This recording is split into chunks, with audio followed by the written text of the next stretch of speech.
নওজোয়ান কিসের উপরে ভিত্তি করে এত কম বয়সে এত গাদ্দার হয়ে গেল কেন? মুসলমানের বাচ্চা 16 বছর বয়সে এত বড় বেয়াদব হলি কেন?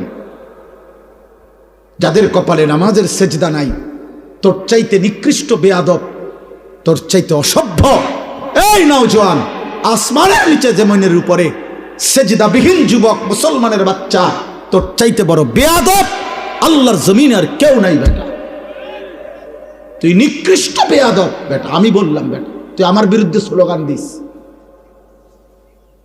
আমার বিরুদ্ধে প্রতিবাদ করিস বেটা, বলিস আমি তোকে বেয়াদব বলছি, তোকে অসভ্য বললাম, তোকে গাদ্দার বললাম, তুই মায়ের কলঙ্ক, তুই বাবার কলঙ্ক, তুই ধর্মের অপমান,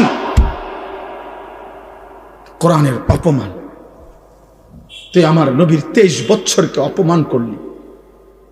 আমার নবী যেন বলতেছে, উম্মত আমি আর কত কাঁদলে সেজদা দিতি। আমার নবী বলবে, উম্মত আমি আর কত রক্ত ঝরাইল, আমার কথা তোমার মনে পড়তো, তুমি শোনো নাই আমি কি পরিমাণ রক্ত ঝরাইছি। আম্মা জান আয়েশা রাদিয়াল্লাহু তাআলা আনহাকে নবীজি বলছে, আয়েশা তুমি জানো না 1.25 লক্ষ নবী রাসূলকে নবুয়তের কাজে যত জুলুম অত্যাচার করা হয়েছে, আমি মুহাম্মদকে তার চাইতে বেশি কষ্ট দেওয়া হয়েছে।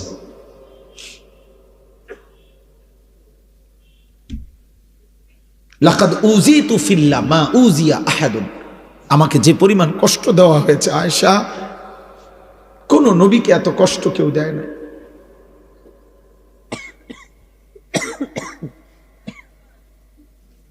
তায়েফের ময়দান থেকে যেদিন নবীজি রক্তাক্ত দেহ নিয়ে ফিরে আসছিলেন, আব্বা সারা শরীর থেকে যখন রক্ত ঝরছে, পায়ের তালু জুতা মোবারক যখন জমাট বাইধা গেছে, জুতা খুলতে পারছিলেন না রক্তের কারণে, হযরত যায়েদ ইবনে হারেসা নবীর পালক পুত্র বলছেন, আমি পারতেছিলাম না জুতা খুলতে, রক্ত এভাবে জমাট বাঁধা।